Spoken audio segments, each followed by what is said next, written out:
Check.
Development Agency October 10th meeting. Can we have the roll call, please?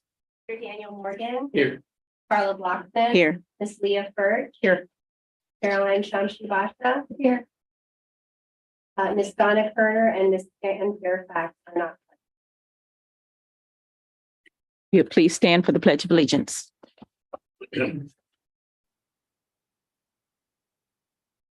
Pledge allegiance to the flag of the United States of America and to the republic for which it stands, one nation, under God, indivisible, with liberty and justice for all.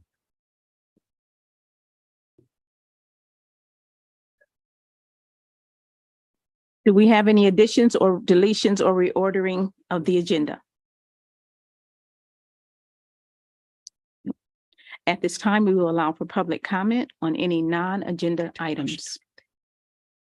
Any public If comment? you just do a motion to approve the agenda, if you could. Okay, can I'll I move get a to motion approve to the approve? the- All those in favor? Aye. Did we get a second? I'll second. Okay, all those in favor? Aye. Thank you. Now, do we have any public comment on any non-agenda items? Good. Okay, now we're going to be swearing in for Drew. Where do you want me? You can stay right here. Okay. Raise your right hand. David Tolson, CRA General Counsel, just repeat after me. I do solemnly swear and affirm I do solemnly swear and affirm that I, state your name, I, Drew Bartlett, will support, protect, and defend will support, protect, and defend the Constitution and government the Constitution and government of the United States of the United States and the state of Florida and the state of Florida against all enemies, against all enemies, domestic or foreign, domestic or foreign, that I will bear true faith, that I will bear true faith, loyalty, and allegiance loyalty, and allegiance to the same, to the same, and that I am entitled and that I'm entitled to hold office to hold office under the Constitution under the Constitution and the Charter of the City of Lake Worth Beach, and the Charter of the City of Lake Worth Beach, and that I will well and I will well and faithfully perform and faithfully perform all the duties all the duties of the office of appointed member appointed member of the Lake Worth Beach of the Lake Worth Beach Community Redevelopment Agency, Community Redevelopment Agency, on which I am about to enter. on which I'm about to enter. So help me God. So help me God. Congratulations. Welcome. Thank you.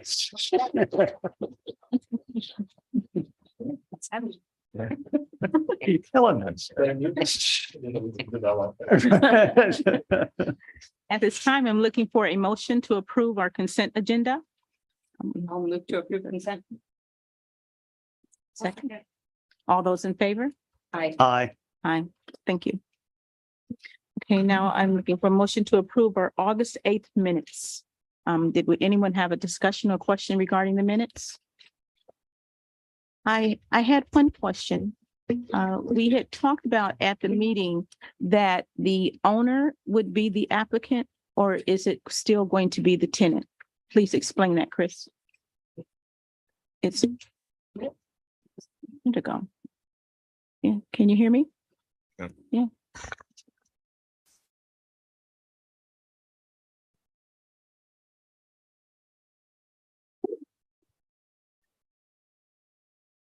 Hello?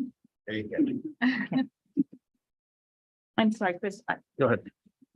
I just had a question regarding, is it the tenant going to be the applicant or the owner of the property for the, okay. Sorry.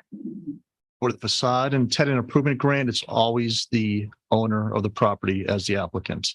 Does it say that in the minutes? Is it? No, it just said that when, for fiscal year, that some changes were made and recommendations, and it said that the property owner would be present. But I didn't see where the property owner is the applicant. I just wanted to make sure. It's in the application. We revised the applications for only the applicant, only the owner is the applicant, and only those owners could apply no more than twice a year for each Thank you. grant. Would anyone have any other questions regarding the? Can I get a motion for approval? Okay. I'll second. All those in favor? Aye.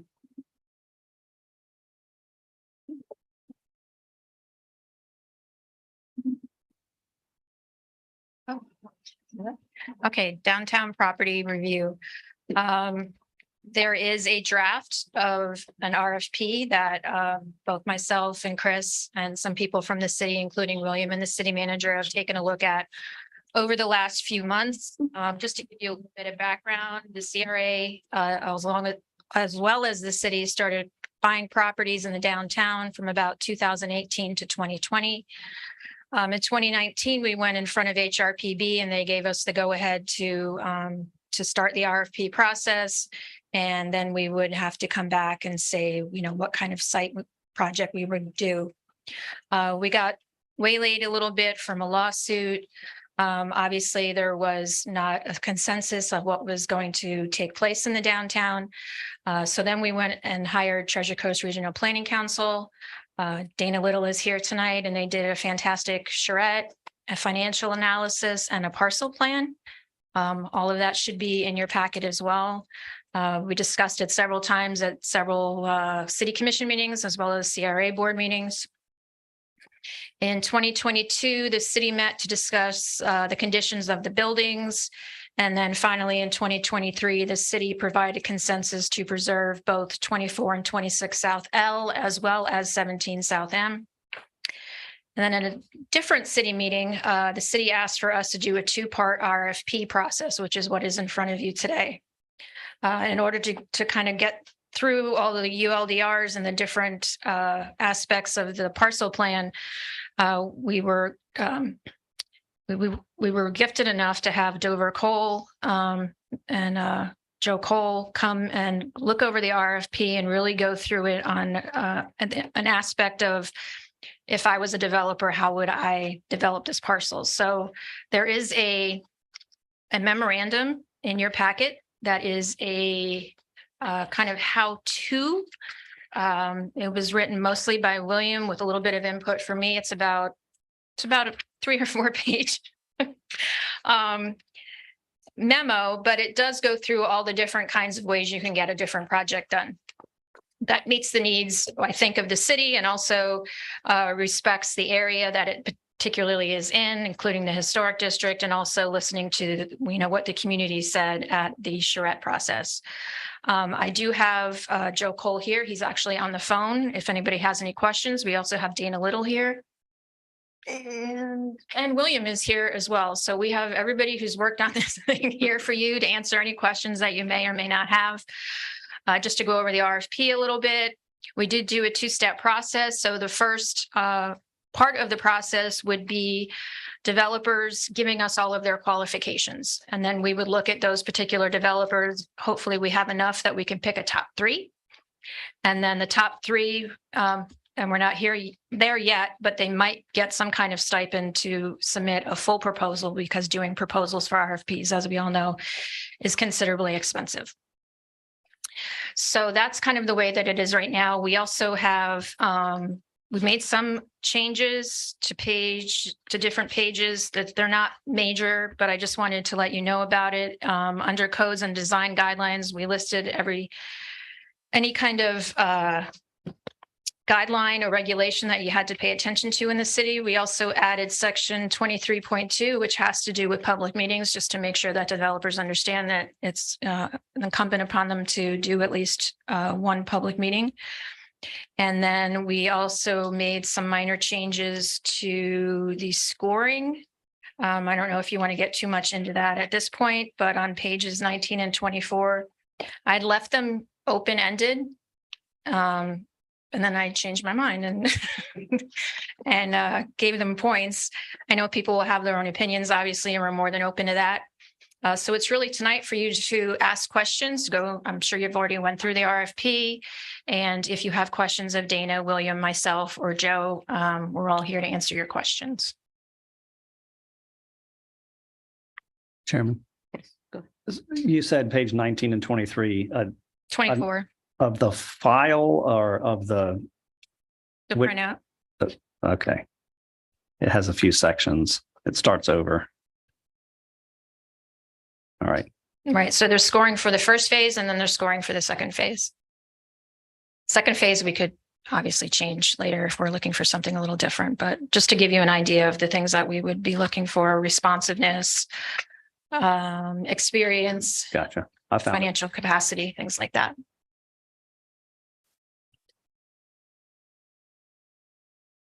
Is the two-phase kind of typical? Or is that like industry acceptable?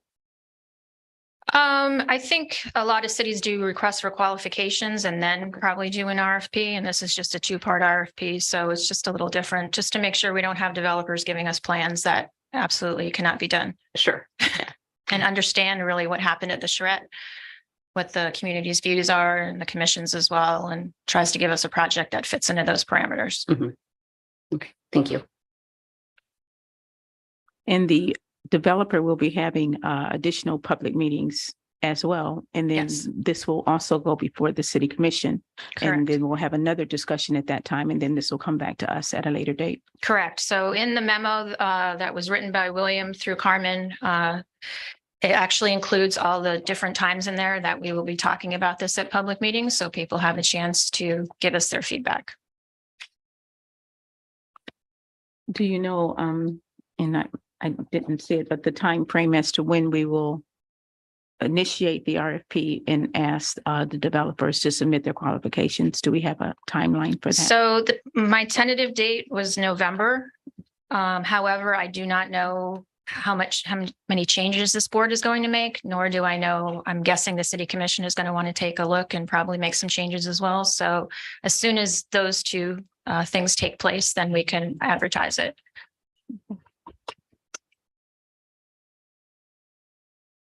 Chair. Any additional questions? Does anyone? Yeah, I do. Okay. Okay, so just trying to get all the process right. So we meet, we talk about this, assuming we say go ahead. You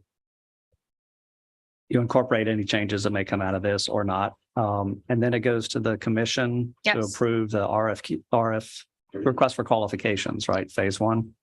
Yeah, well, it's a two-part RFP, we're calling it, but yes. in Okay, so essence, it both yes. goes out at the same time Yep. and they come in for that. Okay. And then after, so the commission may have edits.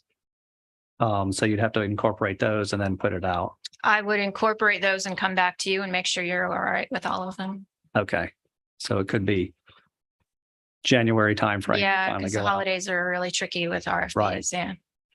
Okay. And then we get submittals and then we choose, who chooses the three that are qualified, staff or a There's going to be a subcommittee? selection committee that's made up of probably one board member, William, maybe Carmen, myself, and probably somebody else. Okay. And so after that selection committee chooses three, then those are the three. It comes to us for approval at the CRA. Yes. The three. Mhm. Okay. And then. And then you can decide at that time, do you want to give some kind of incentive for them to do full-blown drawings? Right. And, but then at that point, do they launch into their requirement to do public engagement? Or do they have to go back to the commission to also get approved as the three? No, they do not go back to the commission. Okay, so then they have whatever direction from us to go forward. And so my interest, as everyone knows, is that everyone knows what they're getting into. Yes. And they talk to the public and they engage the public and know what's expected out of Lake Worth Beach when it comes to putting a development together. And so that's, at that point, that's when they start doing their public engagement after they know that they're qualified and selected. How does that Well, work? no, they wouldn't do that until after we choose one of the three. I see. So they go back to the drawing board, they make drawings, they give us any other kind of financial information, performers, et cetera. They come back to the board, they do presentations in front of the board, all three of them, you rank them. And then whoever is number one is the one we're going to start working with. And then that particular person would work with staff and come back with some kind of agreement that, you know, makes sense for them and us at the same time. So the three qualified organizations would put drawings together and then present it to the board. Correct. So the one thing that I worry about is that's what people react to, right? Is the drawings. Absolutely. Right. And so I'm wondering if there's an opportunity for the public to tell them So we have the charrette, right? So I'm just trying to juxtapose this, thinking out loud. Sorry, board members. It's confusing, yeah. But they have the charrette, so they have a lot of good information there. Is that enough for them to put together a drawing or proposal that will get reacted to? Or would it be worthwhile to maybe it's us organized or something so that we have public input on what people appreciate out of a development and the location so that they could take into account before they put drawings down? Or we could just put Sure. them in touch with Dana and he could share all his experiences. David Tolles is board attorney. I think when you've selected the three firms and now you've given them the criteria that you need, what they have to submit, and you're then in a competitive process. So it makes it difficult to have them engage with the public prior to them actually making the presentation, because ultimately you, the board, are going to make it at a public meeting.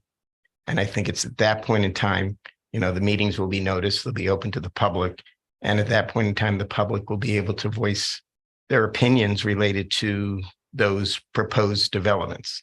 And you as a board can decide, we don't like any of these, go back to the drawing board, or we like one, or, and I think that's the opportunity. It's difficult to interject the public into a competitive process when they're having to submit specific elements of a, submittal package.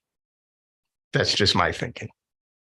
So it could be incumbent upon them to do it themselves, to engage the public to try to pull something together, right?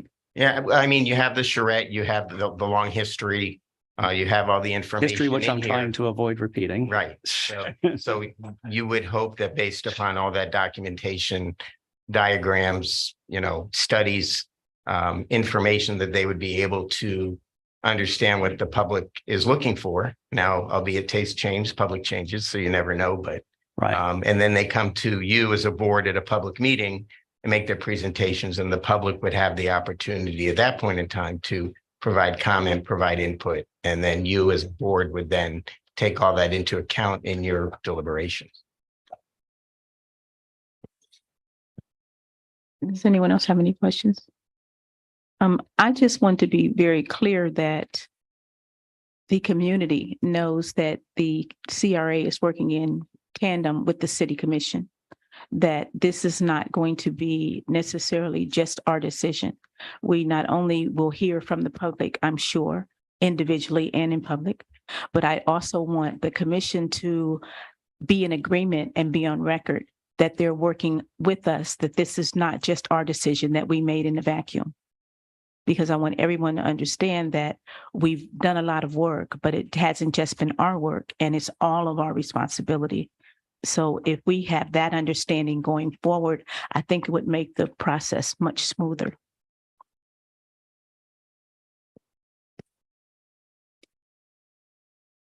I'm not done. You'll go, oh, I'm sorry. No, it's fine. Thank you for interjecting.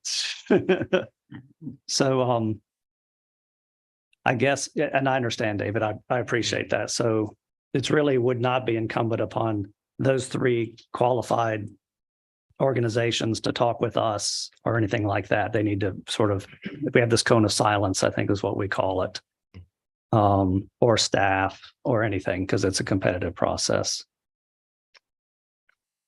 I'm just wondering if there's a way it is going to be, at some point, there will, when we get the drawings presented to us, right? I anticipate there might be the complaint that no one got an opportunity to voice their opinions before things got put down on paper, which we might help them with. So I'm wondering if the CRA could host or use one of our meetings to hear from the public about what they're interested in, right? And maybe not the qualified candidates can be there, but they can't interact. They can't interact with us. They got to maintain this cone of silence, because I know in procurement law, they would disqualify themselves if they interjected. So maybe we could have some sort of listening dialogue or some sort of session as a CRA or something to hear from people about this, and that the respondents would then have the benefit of hearing. think we could do that. Okay. Mhm. Thank you. And if y'all are okay with it, I like the idea. okay. Yeah. I have another one, but I will pause if there's anybody else has anything. Madam Chair, I think the public has had a lot of chance to digest all the studies, and there have been multiple discussions both at the CRA and in City Hall with the commission. I don't think we're going to be running into the same problem that we had before with the LNM project. You're never going to be able to please everybody, and there's some realistic things that any developer has to face, right? But I think the study that was done by the Treasure Coast and all the discussions and presentations that have been done, I think the city has the community has had a good chance to digest that, and hopefully with staff, they'll make sure to filter out anybody who isn't familiar with all these studies and conversations that have already been presented and won't present something crazy that can't even be done, right? I think everybody's aware of that, and I don't think we're going to have any issues. Meetings are great, but I think in regards to this particular subject, we've had tons of discussion about it up to now. So you think, am I going overboard a little bit?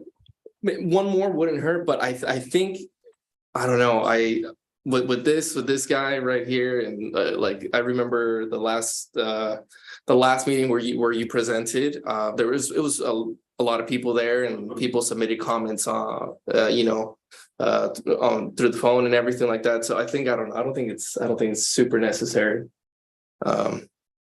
That's my opinion. They could always go watch that. They could always rewatch that. Yeah, I mean, they touched every point. You know what I mean? I really think, and there's just so much you can do, right? You know what I mean? I think it's all there. I think it's all there. The public was looking for it. I'm not trying to pick on the new old guy. I think your comments are well taken. My concern is that if we throw up too many barriers to entry, we'll have, as we've had in the past, very little response to some of our RFPs. And I get a little concerned about I'm really bad at metaphors, the horse by committee. Is that one we're all familiar with? Like trying to draw a horse with a committee and what you end up with. Oh, right. I told you I'm bad at metaphors. So metaphors is more my thing. Mhm.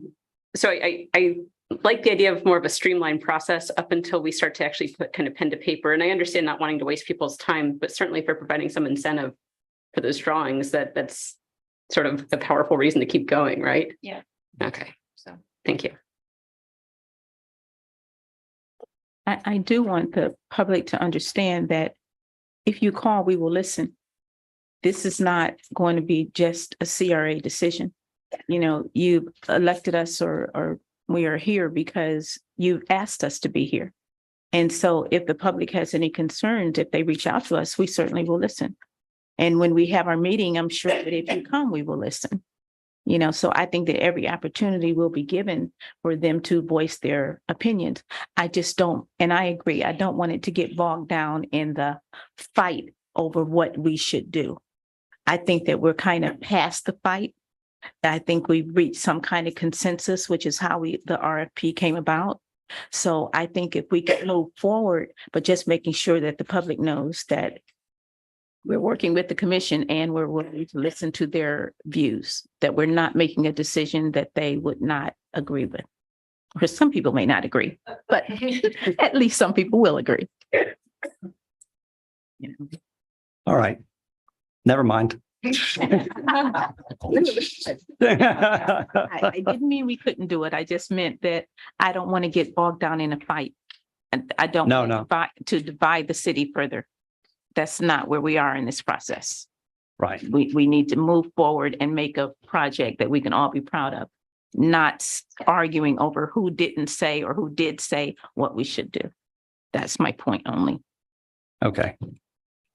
My only worry is that I'm not sure who will be the qualified folks, but and so we don't know how familiar they will be with Lake Worth and its personality and expectations. So I want them to hear that before they start thinking about drawing.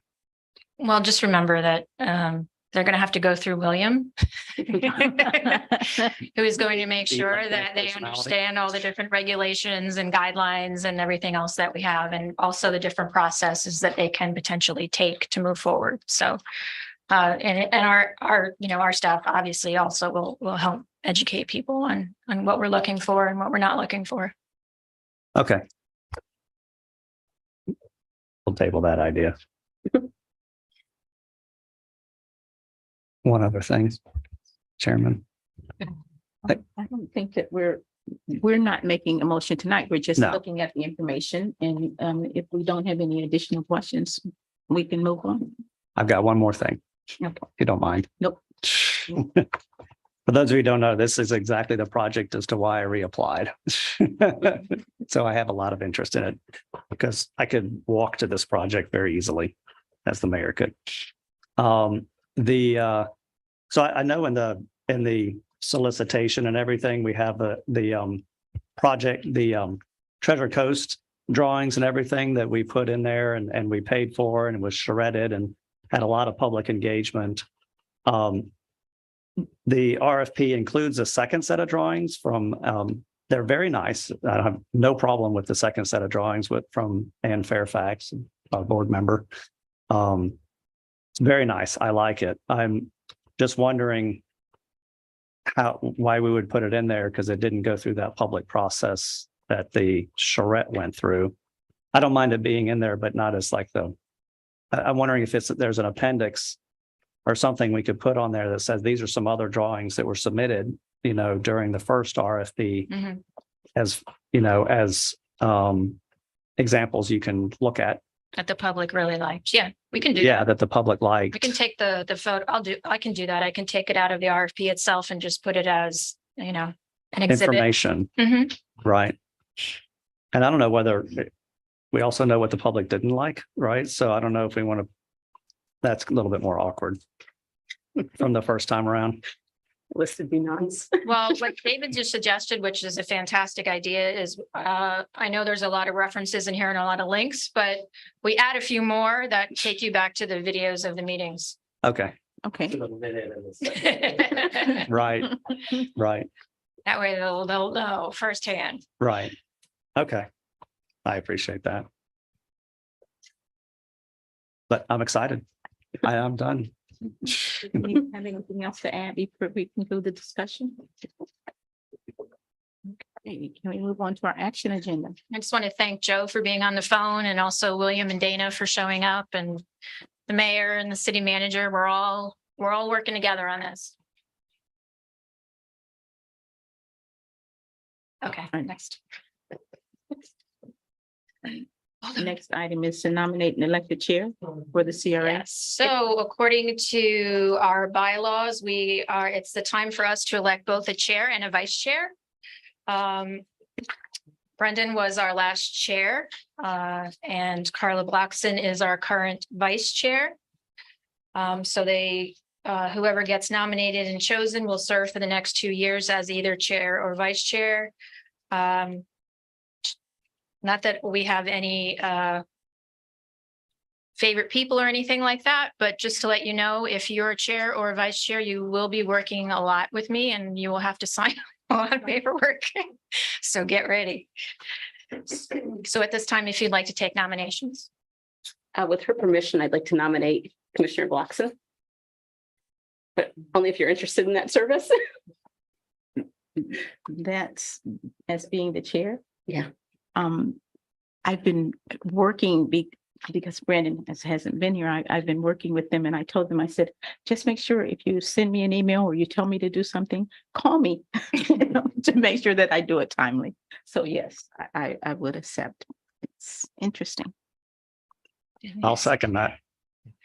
So you have a motion and a second. Do we have now do we have to have a discussion? Would you like to have a discussion? Or just Or a would you vote. like to have a vote? Vote? Can we have a vote, please? All those in favor? Aye. Nice have it. Congratulations. Condolences. Sorry. Now we have to nominate a vice chair. Correct. Do you have any nominations?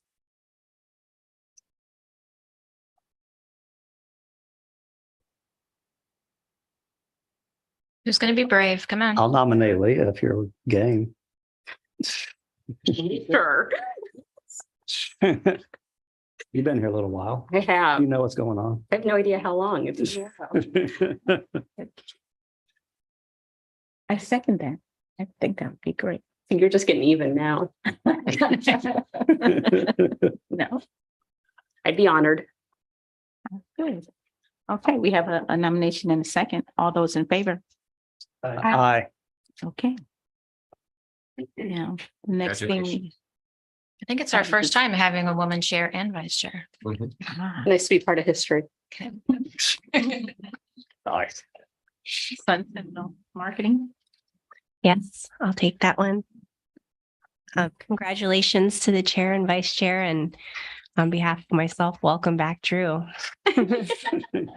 At our projects and priorities workshop meeting back in June, the board listed marketing as one of its top 5 priorities.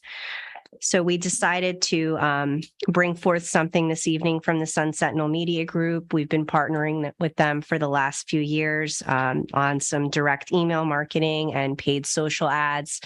Last year, we did a few printed display ads, which we felt we got a lot of bang for our buck there. But since that time, we decided to kind of bring before you a more rich program. So if you don't mind, we have Valerie Federer on the line. She is going to give a brief presentation to you. And then if you have any questions, feel free to ask me or Valerie. Valerie? Good evening. Thank you so much for having me this evening, and congratulations to everyone in the chairs. Can you hear me? Yes, thumbs up. Can't hear you. Oh, you can't hear me? Have you unmuted yourself? I have. Can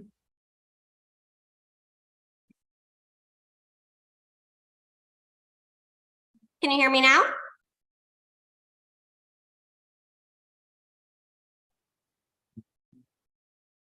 Can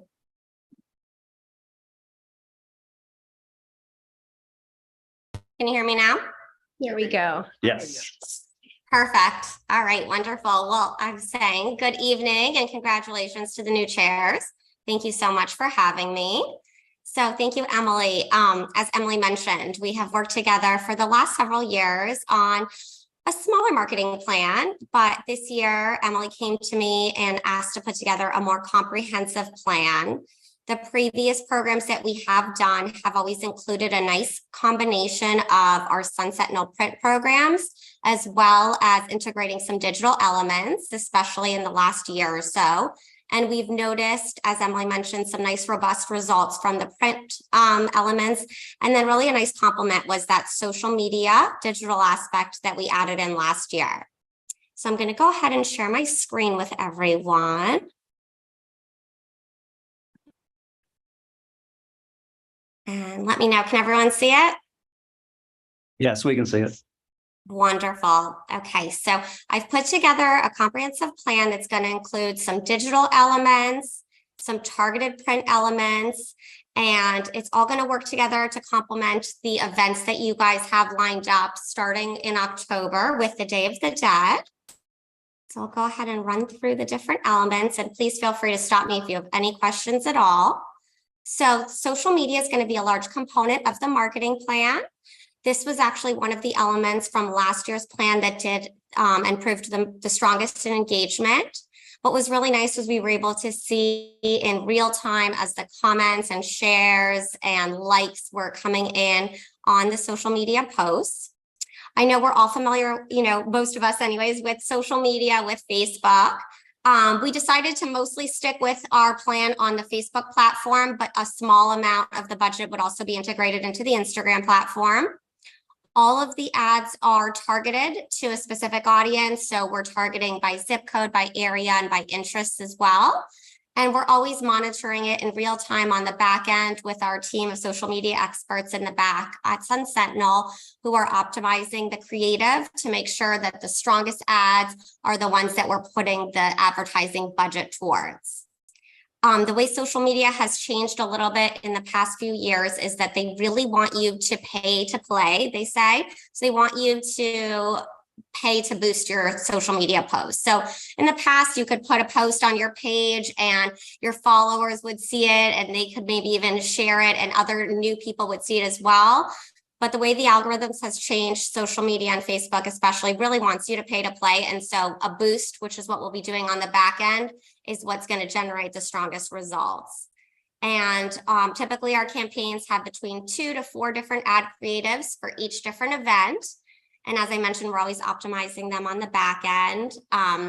And then we're always putting reports together. Each month we'll put a report together. I'm happy to present it at the board meeting or share it with Emily as well to present. And that way we can see really in real time exactly what our click-through rates were, how many people were signing up or engaging with each event.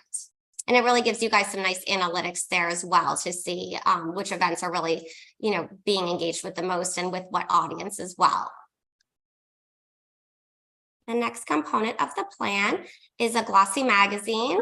It's published by the Sun Sentinel and it's called City and Shore Magazine. It's a monthly magazine and it goes out to 100,000 subscribers, 50,000 in print. Digital copies are also sent out an additional 100,000. And what's nice with this is that you have that month-long exposure. So we get a full page, full color ad placement in this magazine each month.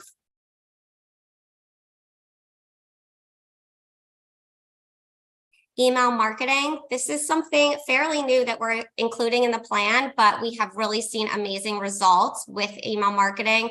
In the past, people really turned to direct mail, but the price of postage and just the way the audience has kind of shifted in the way they're consuming media, we've seen that people have really responded well to email communications. And I'm sure just as you guys have, you'll notice that you'll see an email and it might be something of interest for an event coming up or something that you're interested in. You can open it, you can take a screenshot of it, you can share it with a friend. And what's nice is this plan also includes once someone has opened it, we're tracking their IP address, and then we can reach out to them on display ads. We can reach out to them on social media so that we're really just reminding them about the upcoming events. Does anyone have any questions for me so far? Or Emily, anything to add? No, not right now. Not yet. And our next component is our trusted Sun Sentinel newsprint. Recently, we added a new section to the Sun Sentinel called the Weekender. This is kind of like our previous Showtime, if anyone remembers from a couple years ago. It publishes every Thursday. It goes to 100,000 subscribers, the majority of which are in your Palm Beach County. And it just talks about really everything going on during that upcoming week and especially over the weekend. So this is just really great content to be in, especially for promoting events. We'll have 2 ad placements in this for each event that you have coming up. So about 2 a month for Day of the Dead, for Small Business Saturday promotions, business grants in December, the community art show in January, and your visit downtown event in February. So for each of those events, we'll have 2 ad placements in the Weekender. And always happy to provide print and digital copies for you guys. In addition, over the last few years, the Sun Sentinel has also begun a strong digital print component. So it's basically our newspaper exactly as you would read it in print, but it's online. So you can turn the pages just as you would your newspaper in real life, but you're doing it just all digitally, whether it's on your iPad. A lot of people like to read it on their mobile device or on their desktop. And we actually have an additional 50,000 subscribers for that digital only edition. So there's no duplication between those 100,000 print subscribers and your 50,000 in digital. And it's just really nice because it is a little bit of a younger audience and it's still people that like to consume that trusted news, but they're just consuming it a little bit differently. And your ad will also be featured in that digital edition with a link, click through right to your website or to the event landing page as well. And our inserts, this is a really nice way for reaching a really specific and targeted audience. So we send out our inserts, which are 8.5 by 11, double-sided glossy. I'm sure you guys have seen them, kind of like a little catalog. Those go out in the mail every Wednesday and Sunday. And those go specific to the zip codes of choice. So Emily and I work together to select the best zip codes where we're wanting to reach people to engage with the upcoming events and know about the calendar. You can include a full calendar of events for the year on one side and then promote the, upcoming event on the other side, and people can hang on to them as well. So it's a nice component that really has brought a lot of engagement to the events in the past as well. And then this is something fairly new. It's called Explore Florida. And it's kind of all about exploring your own backyard, seeing what South Florida has to offer. This publication goes out in print and digital, and it actually it will be coming out in just the next weekend. So I'll be sending Emily some copies for everyone to see, as well as a link to the digital edition, which you guys can share on your social media as well. And your ad looks fabulous. I have a little copy of it over there, and it was right at the front of the book. So really excited to share that with you guys as well when it comes out on Sunday. This is the advertising plan that Emily and I put together. The plan really entails a comprehensive look at our digital and print components, targeted, and then also a little bit of a larger reach. So we have some really specifically targeted components and some that are just a larger reach to really make sure we engage with the entire community. And we've spread that budget out between October, starting in just a couple of days with our Explore Florida, and then our social media launch, hopefully, as well, and going all the way out into February. Happy to answer any questions you guys have for me, and also take into consideration any, different ideas or opportunities that you have. Any questions? Is the 5 run for the weekender section, is that consecutive? The 5 runs, no. So what we've done is 2 per event, and then we will have an extra one so we can kind of split it up where we want to. Thank you. Of course.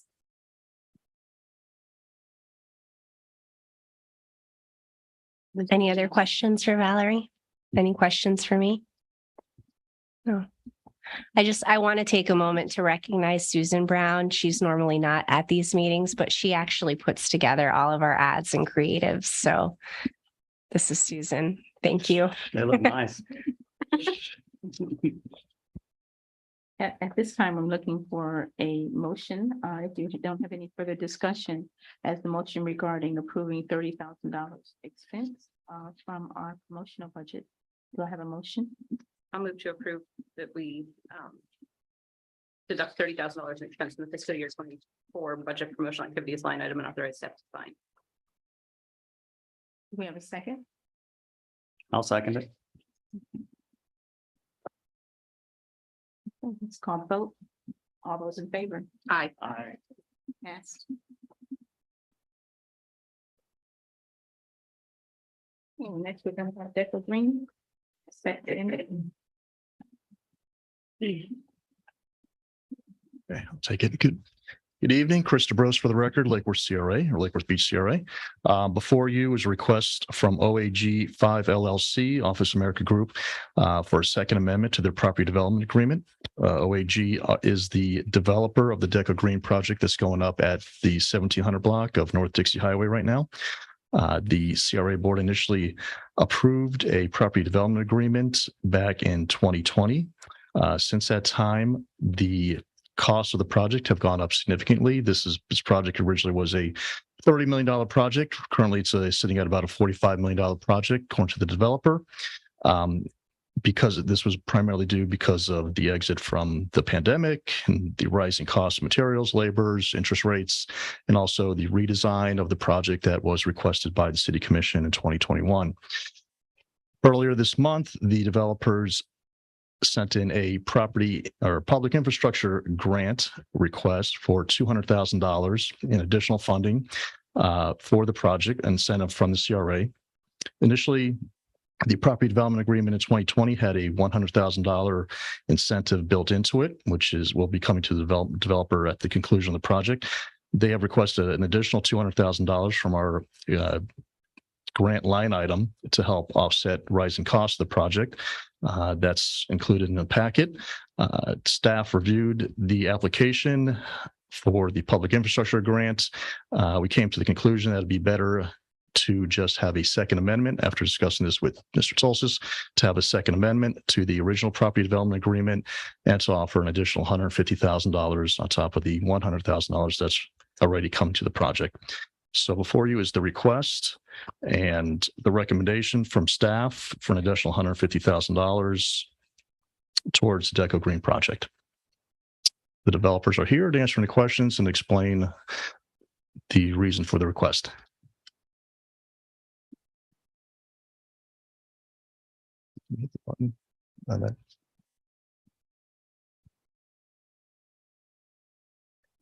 Hello, how are you? My name is Ricardo Hernandez, and with me is Reynaldo Padron. We are the developers of Deco Green. Deco Green was a project that we won in an RFP in 2020, in the middle of the pandemic. The RFP was released on February. The package was due in May. The CRA asked for more time because of the pandemic. We answered the RFP in June of 2020. We were the winners of the RFP with other, I think, were 5 companies in total that we competed. And then in October, we signed the development agreement and the purchase and sale agreement of the property. Then we started the process of redesigning the project because we presented in the RFP a concept basically, and then we started designing the project in 2021. We went to commissioners, to fair hearings commissioners, and then we got a lot of comments. You know, public were here, and we got a lot of comments. So we had to redesign the project. Was at that commission was tabled the decision. They didn't decide anything about the project in that meeting. We redesigned the project. Basically, the comments were we used to have a building with 7 stories, and the public, they didn't want to have at least 6. So we reduced one of the building to 6 stories, and we have to create another building to allocate the units in that building. So we redesigned the project and we presented to the commissioners, and the project was approved. And then that was in July 2021. In August, we went back to the commissioners again for the second hearing and was approved at that time. And we started, after the site plan approval, we started the construction document design. Took us, some time to do it and to file to the city. And then we got, comments from the city. So we took us like a year to get the construction site plan approval. We started construction of the site plan last year in July. We purchased the property from the CRA ahead of time in June last year, and we started construction in July last year. We did the infrastructure last year. And then when we came back to ask for construction costs, because we did only infrastructure for vertical construction, everybody knows what happened last year. Interest rate went up, construction costs went up.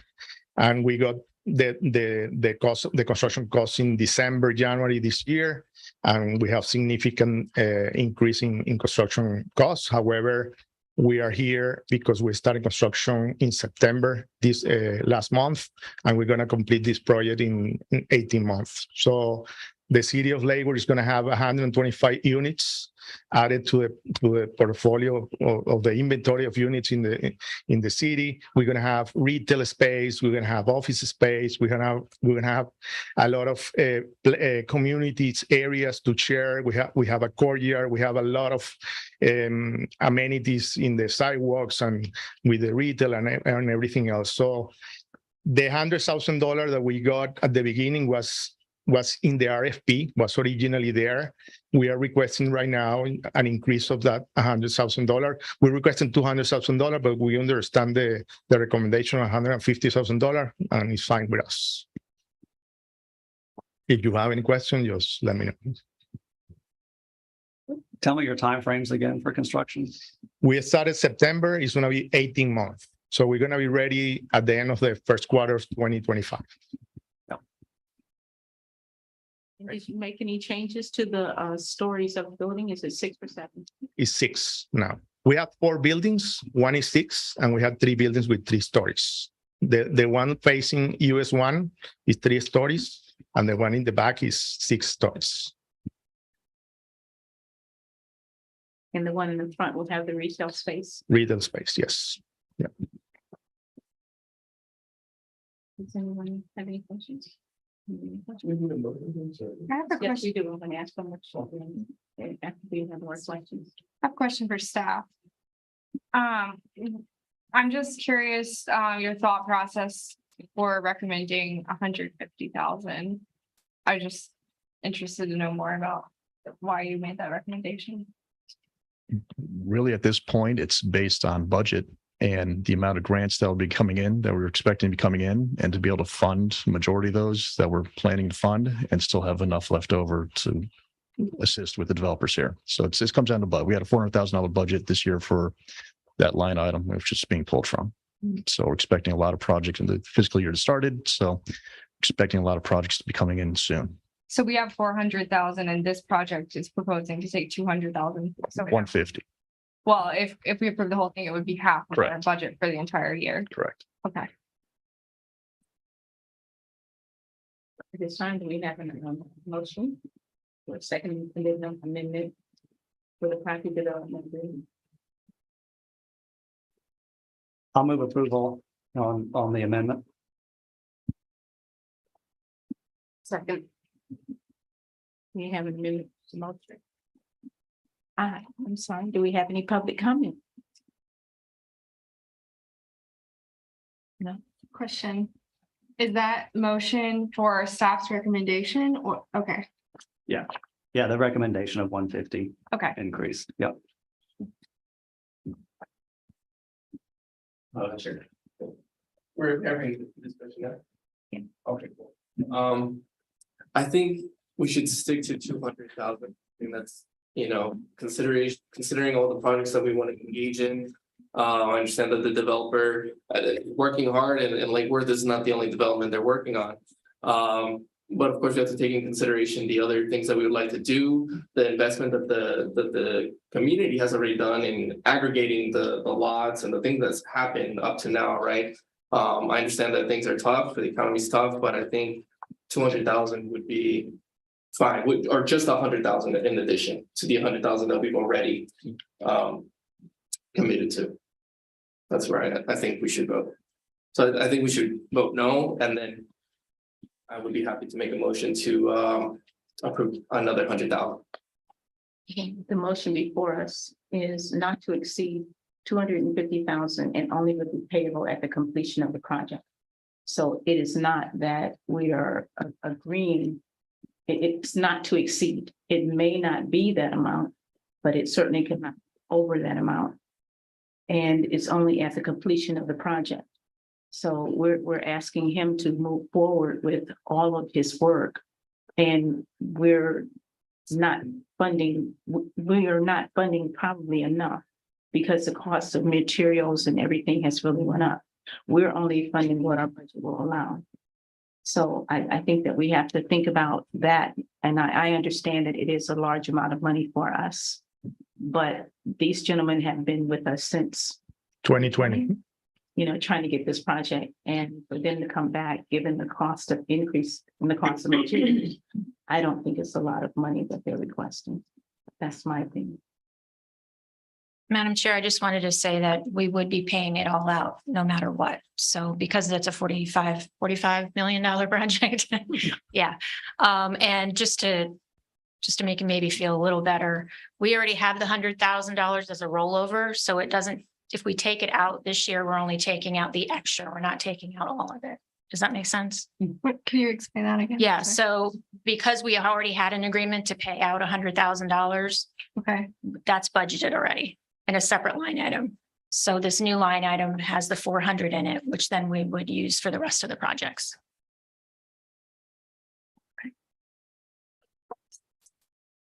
So we have a motion and a second. We need to have a vote. I call for the vote. All those in favor? Aye. Aye. hi. Any nays? Next. Nay. So noted. Thank you. It passes 4-1. Thank you very much. I think you received invitation for the groundbreaking ceremony. Thank you very much for accepting speaking at the ceremony. You are welcome on Thursday at 10 a.m. Thank you. Thank you. Thank you. Okay, we have the executive director's report. Yeah, so I kind of have a doozy for you. I just wanted to go back and explain a little bit on the consent agenda. So at September 27th, HUD put out a NOFA, Notice of Funding Availability, for $85 million for what's called the Pro Housing Grant.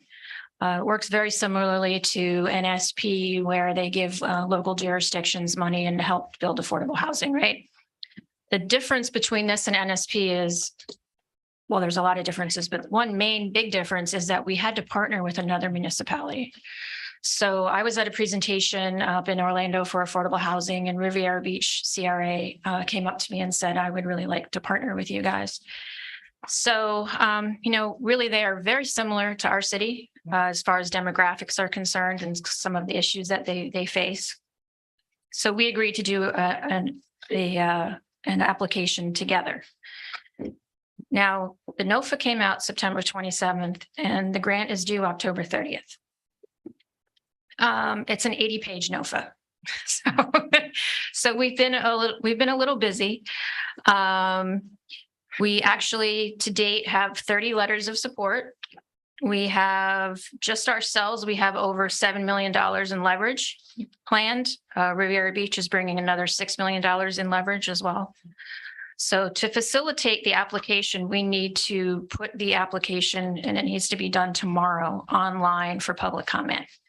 After the public comment is done, we need to have another meeting in order for us to discuss any public comment, any changes that the board may want.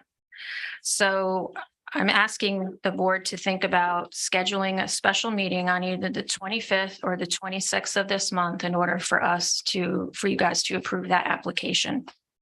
Also, we are working with Path to College on 1213 Lake Avenue. They have the opportunity to apply for a grant with the county, and they need a lease agreement. So David and I have been working pretty hard, going back and forth with them, trying to come up with a lease agreement. We're hoping to have that done for you by that meeting on the 25th or the 26th. So that would be 2 items on the agenda that night. Let's see, what else do we have? I have obviously Day of the Dead event. This Saturday, we have the altar opening from 6 to 9 p.m. We also obviously have the event itself on the 28th. I'm working very hard on that. If anybody would like to volunteer, we definitely need volunteers. So please let Emily know. We also have a small business workshop coming up next week, October 19th at 10 a.m. And we have speakers from both TD Bank and the SBDC. So it'll be a really good workshop, especially for small businesses.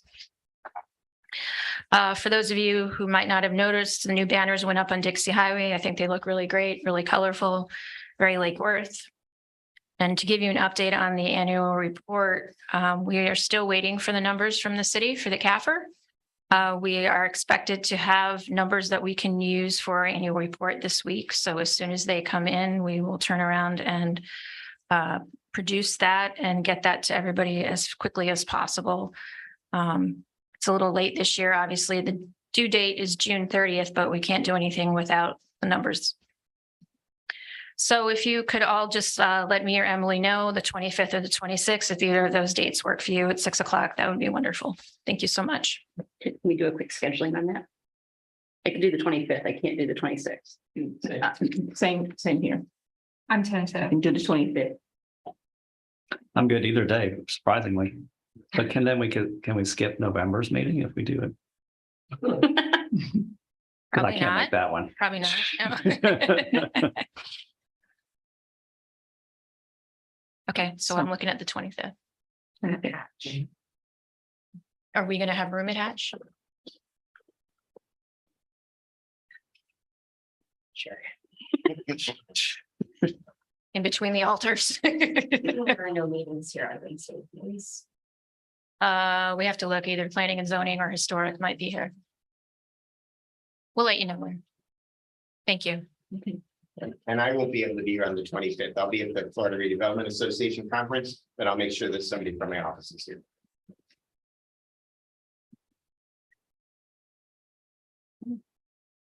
Board member comments, you start.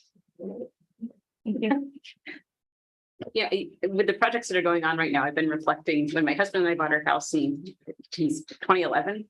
One of the things that brought us to Lake Worth was sort of the small town charm. And as I'm looking around and noting small town charm as I'm driving through the city, most of what's out there right now is due to the CRA efforts. I mean, the Adirondack chairs are very cool. The yarn bombing is very cool. The Art Wars event's going to be awesome. Day of the Dead's fantastic. You did a great job in seeing that last year. And just the banners and the wrapped boxes and things like that. And those are all the things that add to kind of living here. And thank you for your efforts. Thank you. Well said, Leah, and thank you, staff. I mean, I know putting grant applications together is a yeoman's work, but it's time well spent, and I really appreciate, you know, the effort going into that because it's real meaningful money when if it shows up. But I just want to thank you for that effort. Thank you. No problem. I just had a few they're not really so much comments as things that are coming up in the city that I want people to be aware of. The haunted hallways that are going to be at the Osborne Community Center Friday and Saturday, October 20th and 21st. I mean, the Recreation Department does a yeoman's job of providing this, and it's free. Most people have to pay to go to the haunted house, and a lot of people in that community can't afford it, and I appreciate the city putting it on. Also, from the 2nd to the 13th, which the vote is closing, we get to vote on our water tower. And so there's a place where you can actually vote, and then Lake Worth may win. And our new water tower, newly painted water tower really looks nice. And so if we could do that. And then there's a Halloween yard decoration contest. So all of these things are coming from the city, and they've been doing a really good job of letting people know things to celebrate in Lake Worth. And I'm really pleased with the Recreation Department, you know, that they went out of their way to make things affordable and easy for the residents. And that's in tandem with the CRA. I was at a meeting with the Cultural Council, and the CRA is working with them as well to improve the mural of Martin Luther King. They're going to have to replace this mural. And I actually went and looked at it after the meeting, and it does need to be replaced, but there's going to be a lot of discussion. And so I'm glad that the CRA is involved in that. You guys have your hands all over the city, and we really appreciate you. We do. Thank you. Do I have a motion to adjourn? So moved. Second. Second. All those in favor? Aye. We are adjourned.